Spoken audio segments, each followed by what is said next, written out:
Hello, আসসালামু আলাইকুম guys. আজকে অনেক দিন পরে এসেছিলাম সেই মিরপুর 12 নম্বরে। এখন মিরপুর থেকে সোজা চলে যাব টাঙ্গাইলে। সো যেতে যেতে অনেক কথা হবে আপনাদের সাথে গাইস। সম্পূর্ণ ভিডিওটি আপনারা দেখবেন এবং কারো কোনো মন্তব্য থাকলে সেটি বলে যাবেন। সো গাইস, এখন আমরা অলরেডি মিরপুর 12 নম্বর থেকে বের হয়েছি। এখন এখান থেকে সোজা চলে যাব ইসিবি চত্বরের দিকে এবং ইসিবি থেকে সোজা এয়ারপোর্ট রোড হয়ে উত্তরা হয়ে তারপর আমি গাজীপুর হয়ে টাঙ্গাইলে ব্যাক করব। গাছ দেখেন, এই রাস্তাটা আজকে যে পরিমাণ সুন্দর আপনারা দেখতে পাচ্ছেন গাছ, একটা সময় কিন্তু এই রাস্তা এতটা সুন্দর এবং এতটা মসৃণ ছিল না। আমি যখন এর আগে মিরপুরে জব করতাম তখন কিন্তু গাইস এইদিকে কিন্তু আসলে এত বেশি সুন্দর রাস্তা ছিল না। মানে এই রাস্তাটি ইন টোটালি তখন আন্ডার কনস্ট্রাকশন ছিল এবং অনেক বেশি ট্রাফিক থাকতো, জ্যাম থাকতো, ভাঙাচোরা রাস্তা ছিল। বাট এখন কিন্তু সেই একদম মিরপুর সেই ক্যান্টনমেন্টের ওইখান থেকে সোজা আপনি ফ্লাইওভারে উঠে যেতে পারবেন। বা আমি যেহেতু 12 নম্বর থেকে এদিক দিয়ে এসেছি, এখন আমি ডান দিকে এদিকে ইউটার্ন করে সোজা সেই ফ্লাইওভারে উঠে যাব এবং ওভারে উঠে এই রোডের যে এক্সপিরিয়েন্স আমি আপনাদের মাঝে সেটা শেয়ার করার চেষ্টা করবো ইনশাল্লাহ। সো গাইস দেখেন, একটি বাইকের পারফরমেন্স বুঝতে হলে তার ফুল রিভিউ করতে হলে আপনাকে বাইকটা যথেষ্ট পরিমাণ রাইড করতে হবে, তা নাহলে আপনি সেই বাইকটির ভালো এবং মন্দ দিক বুঝতে পারবেন না। আর গাইস, আমি সামনে আরও একটি ভিডিও নিয়ে আসবো, যে ভিডিওতে এই আমার হর্নেট 2.0 বা 2.0 যে বাইকটি, এটির ফুল একটি রিভিউ নিয়ে আসবো আপনাদের মাঝে। সো গাইস, এখন দেখতে পাচ্ছেন এই রাস্তাটা কতটা ক্লিয়ার এবং একদমই নতুন রাস্তা। একদম নতুন বললে ভুল হবে, এর অনেক দিন হয়েছে, বাট এই রাস্তাটি আসলে অনেক বেশি সুন্দর আমার কাছে মনে হয়। কারণ এই রাস্তাটিতে তেমন কোনো ট্রাফিক নেই, তেমন কোনো জ্যাম নেই এবং মোটামুটি টুকিটাকি দু একটা বাস এবং বাইক এবং এই ছোটোখাটো যানবাহন রয়েছে। কারণ অন্যান্য যে যানবাহন এগুলো সবগুলোই সেই ফ্লাইওভার ইউজ করে সোজা একদম ফ্লাইওভার থেকে নেমে একদম ইসিবি চলে যাবে আর কি। তো আমরাও গাইস ফ্লাইওভারে উঠবো কিছুক্ষণ পরে। যেহেতু এই রাস্তাটি থেকে ফ্লাইওভারে না উঠলে নিচ দিয়ে গেলে অবশ্যই আমাকে একটু সময় লাগবে যেতে। তো সেই ক্ষেত্রে আমি অবশ্যই চেষ্টা করবো যে এই ফ্লাইওভারটি ব্যবহার করার জন্য। এবং এখন সামনে দেখতে পাচ্ছি আমি যে ফ্লাইওভারের যে র্যাম্পটি রয়েছে সেই র্যাম্পটি। তো আজকের দিনটি গাইস অনেক সুন্দর এবং রৌদ্র উজ্জ্বলময় রয়েছে। আর এতে করে আসলে আমি কিন্তু শীতের তেমন কোনো ড্রেস নেইনি সাথে, যার কারণে আমাকে খুব দ্রুত ব্যাক করতে হবে।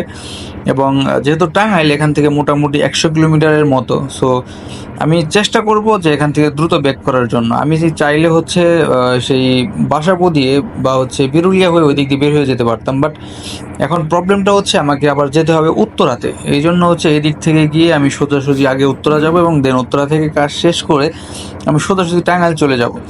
সো গাইজ দেখেন, হোয়াট এ ভিউ! মানে এই ফ্লাইওভারটা করার পরে গাইজ এটি আসলে এই রাস্তার অন্যরকম একটা দৃশ্য করে দিয়েছে, অন্যরকম একটি পরিচয় করে দিয়েছে এই রাস্তাটি। আর এই রাস্তাটিতে বাইক রাইডের সময় সবসময় একটু সতর্ক থাকবেন, কারণ অন্যান্য যানবাহন যারা থাকে, যে যানবাহনগুলি থাকে, সবাই কিন্তু একটু গতিতেই থাকে, অনেক বেশি গতিতেই থাকে। তার কারণ এই রাস্তা এত পরিমাণ মসৃণ এবং এত পরিমাণ সুন্দর। আর সবাই কম বেশি ট্রাফিক আইন মেনে চলে এবং আপনারাও চেষ্টা করবেন এই রাস্তাটি যখন ব্যবহার করবেন সবাই ট্রাফিক আইন মেনে চলবেন। এবং বাইকের যে আপনার প্রপার ইন্ডিকেটর বা সিগন্যাল লাইট আছে এগুলো ব্যবহার করে বাইক রাইড করবেন, তাহলে আপনি সেফলি গন্তব্যে পৌঁছতে পারবেন। আর গাইস দেখেন, এদিকে আসলে যখন আপনার রাস্তাটি ভালো ছিল না তখন কিন্তু অনেক জায়গায় স্পিড ব্রেকার ছিল এবং যাতায়াতে অনেক বেশি সমস্যা হতো। বাট এখন কিন্তু পুরোই দৃশ্যটাই আলাদা। এখন আমার কাছে মনে হয় যে এই রাস্তাটুকু আসলে ঢাকা শহরের ভিতরে একমাত্র রাস্তা, ইসিবি চত্বর পর্যন্ত অন্তত পক্ষে, যে এই রাস্তাটিতে আমরা আসলে এনজয় করতে করতে বাইক রাইড করতে পারি। দেখেন, এই ঢাকা সিটির ভিতরে আমার বাইকের স্পিড পাই প্রায় 80 কিলোমিটার।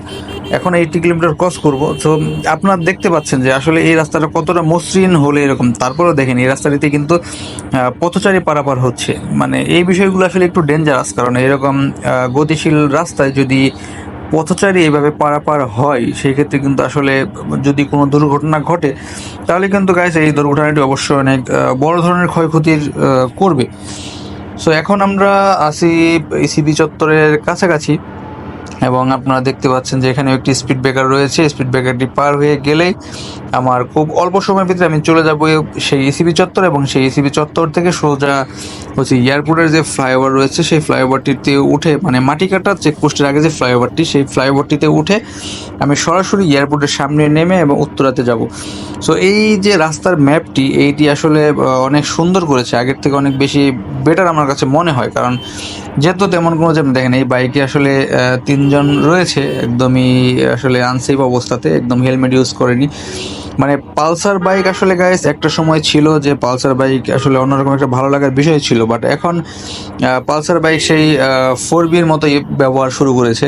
কারণ 4B যেমন বদনাম কুড়িয়েছে সেই তার রাইডিং পজিশনের কারণে বা তার রাইডিং স্টাইলের কারণে, কারণ যারা বাইকটি কিনে তারা উল্টাপাল্টা রাইড করার কারণে কিন্তু এই বদনামটি ছড়িয়েছে।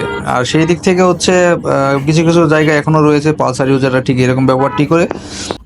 গাইস আমি একদমই বলছি না যে সব রাইডাররা এরকম, বাট কিছু কিছু রাইডারের কারণে কিন্তু এই বদনামগুলো হয়ে থাকে বা বাইকারদের দোষ হয়ে থাকে, এটি হচ্ছে মেন বিষয় গাইস।